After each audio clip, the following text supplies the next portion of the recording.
আসসালামু আলাইকুম। যারা একটু হাই বাজেটের ভিতরে মোটামুটি হাই কনফিগারেশন এবং লেটেস্ট আল্ট্রাবুক ল্যাপটপ খুঁজছেন তাদের জন্য এটি হলো এইচপি ব্র্যান্ডের স্পেকট্রা সিরিজ, এইচপি স্পেকট্রা।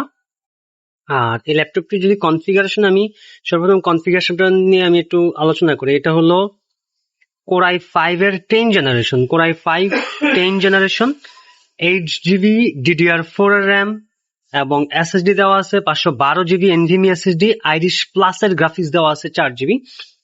তো যারা একটু প্রিমিয়াম ক্যাটাগরি ল্যাপটপ খুঁজছেন তাদের জন্য এটা বেস্ট একটি অপশন হবে। এবং এটার ডিজাইনটা খুবই একেবারে, যদিও স্পেকট্রা সিরিজ এইচপির ভিতরে সব থেকে প্রিমিয়াম এবং দামি সিরিজ, যেমন এটা তো ডায়মন্ড শেপের, এই যে স্পেকট্রা এখানে খোদাই করে লেখা আছে এবং এটা ডিজাইনটা খুবই স্মুথ। আর এটা হলো পাওয়ার বাটন, এখানে হলো পাওয়ার বাটন।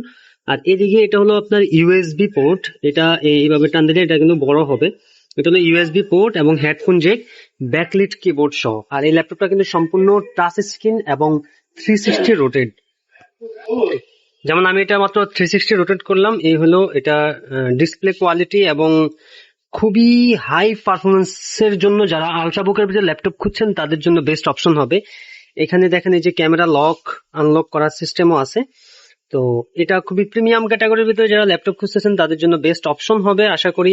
যারা ক্যারি করেন লং লাস্টিং ব্যাটারি এবং দেখতে সুন্দর এরকম চিন্তা করেন তাদের জন্য বেস্ট অপশন হবে। এটার যদিও ডিসপ্লেটা রেজুলেশনটা হলো 1920x1000 এফএসডি, বাট এটা প্যানেলটা খুবই মানে একেবারে 4K ডিসপ্লেটা দেখতে যেমন হয় ঠিক সেম ওইরকম ডিসপ্লে। তো যারা নিতে চাচ্ছেন অবশ্যই কমেন্ট করে জানাবেন। এটাতে টাইপ সি চার্জার এবং ব্যাকলিট কিবোর্ড সহ আর ফিঙ্গারপ্রিন্ট সেন্সর আছে। অবশ্যই কমেন্টস করে জানাবেন যাদের দরকার হয়।